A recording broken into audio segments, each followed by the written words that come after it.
Hello, everyone, and welcome to the Savage Report. I'm Andy Savage. Two major meetings regarding the future of cruise ships in Charleston attracted hundreds of people last week. The next step in the process is the design of a new $25 million cruise terminal going into the center of the historic district at Union Pier. The State Port Authority says it is the best option because it will open up a huge stretch of the city's waterfront that has been off limits because it's currently used by cargo ships. Development of the 37 acres surrounding Union Pier for housing and businesses would follow. But despite 90 public meetings the port says it's participated in, officials there have had a difficult time getting everyone on board for the plan. In fact, the National Trust for Historic Preservation is so concerned that it is considering placing Charleston on its list of one of the 11 most endangered historic places. A decision by June 15th is expected. Joining us now are two familiar faces, Waterfront Executive Gary Santos and Dana Beach, the Executive Director of the Coastal Conservation League. Gary, welcome back to the show, in a bit of a different position than last time. Yes, sir. Most people remember you for that political life you led over there at Mount Pleasant's Town Council and whatnot, but you've made your living for a long time in the local shipping industry. Yes, sir. What do you think of the port's plan to build a terminal at Union Pier? Is it a good idea? I think it's a great idea. I think a lot of work has gone into it. There have been a lot of meetings, as you said, over 90 meetings that have involved the public. They've involved the different businesses and also the private sector. They've been able to come in and give their views. I attended one yesterday that was very informative. They've been very open and certainly open to ideas and suggestions. We heard some new ones yesterday. So I think they've been very open. I've been very proud to be a part of a waterfront community that works hard with the state as well as the city. Mayor Riley has done a fantastic job, as well as Jim Newsom, John Hassel, and some of the other players. And I think it is. I think it's the right place. I've been working cruise ships for over 30 years there, and I think this is going to be a gem. Well, let's get Dana's viewpoint. Dana, your organization, the Coastal Conservation League, has done so much in a positive way to bring public debate on these critical issues. I understand that many downtown residents say they're okay with the cruise industry, but they want this terminal moved closer to the bridge. They want to limit the number of ships, and they want to limit the number of people who are being let go or dumped out, depending on your position, from these ships at one time. Tell us about it. Well, first of all, no one downtown that I know of is opposed to the cruise industry. This is all about details, and that's the case with so many debates in Charleston and discussions about land use. What we have suggested is that there be enforceable standards for pollution, air and water pollution, that there be a cap that is administered by the City Council, not voluntarily proposed by the SPA. And those limits that we've suggested, the standards we've suggested, are exactly the same ones the cruise industry claims to be meeting already. And the SPA says there'll be no more than 104 ships. Yet they have been completely unwilling to put in writing any of those agreements. So that's kind of hard to understand. Gary, the SBA said they were too busy to come on the show today, and they said that perhaps you can answer these questions for them. Well, why is the SBA unwilling to put in writing, have a contract with the people of Charleston, the extent of the cruise ships that they will permit at this port? Well, Andy, first of all, I want to make sure everybody knows that I do not speak for the Port Authority or for Mayor Riley. I speak for myself as a fourth-generation person working on the waterfront, and a lot of people down there who are working on the waterfront. Certainly, you know, Andy, would you, on yourself as an attorney, would you limit yourself to the number of cases that you would take? And certainly you wouldn't.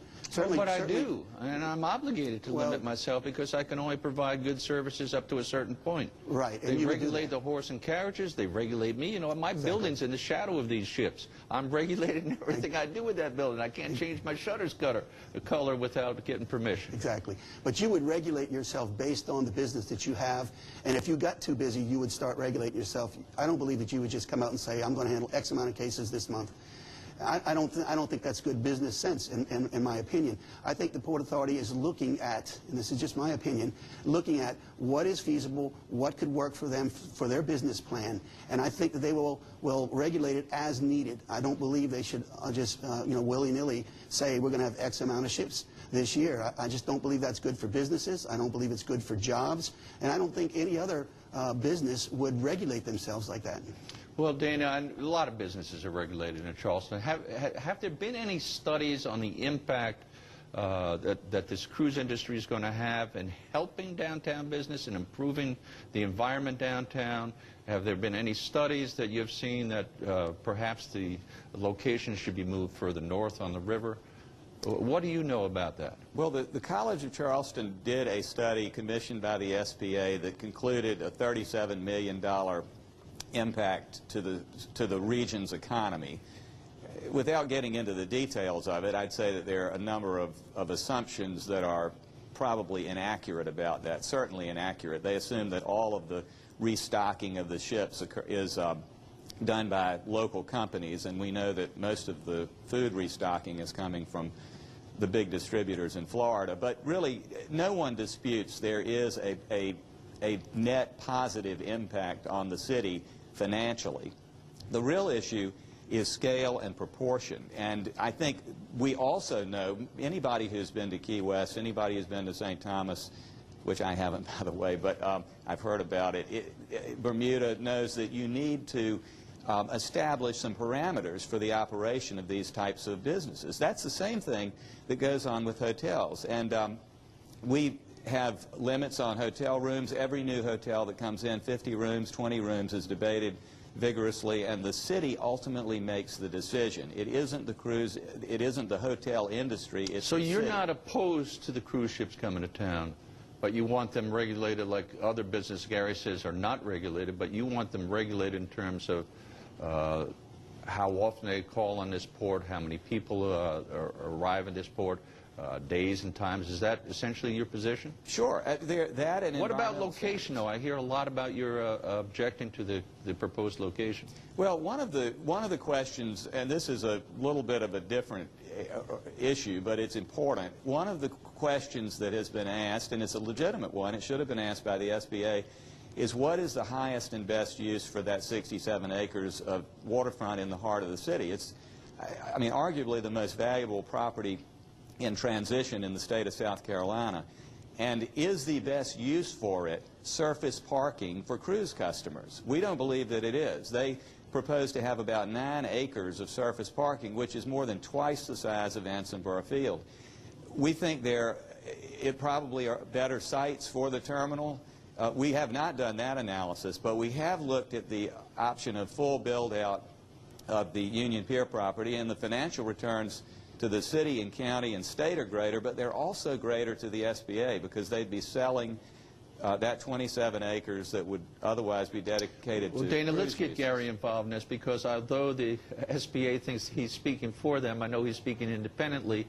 Newsom, who I personally admire, the head of the SBA, has said that the relocation north, as Dana proposes, is a non-starter. Why is there not a discussion about that so that the public can be involved and either agree or disagree with the SBA? Why have they drawn this line in the sand? You know, they're open to all kinds of suggestions. I know yesterday at the meeting they asked for any suggestions, any questions were open for them. It is difficult to be able to put a cruise terminal at Columbus Street Terminal. It's a cargo facility. It's now the home of BMW, which is growing, as you probably have seen. There are issues with ships turning there, requiring tugboats. So there are some things that are different than Union Pier that make it more difficult for cruise ships to call there. I want to touch on something real quick. I brought some of the officers of the ship into town the other day to have lunch, and sitting at a restaurant, they picked the restaurant, sitting at a restaurant, 2 tables surrounding us had tourists that had just come off the ship, and they spoke very highly of the ship. They spoke very highly of Charleston, and they said they would certainly come back again. Everywhere I go when the cruise ships are in, there are passengers that are up there, their job. The bottom line is both gentlemen on this segment of the show agree that the cruise industry should be welcome in Charleston. It's just a matter of extent, limit. Waterfront Executive Gary Santos and Dana Beach with the Coastal Conservation League, thank you both for coming in. Thank you. And we've put links to both the port's terminal plan and the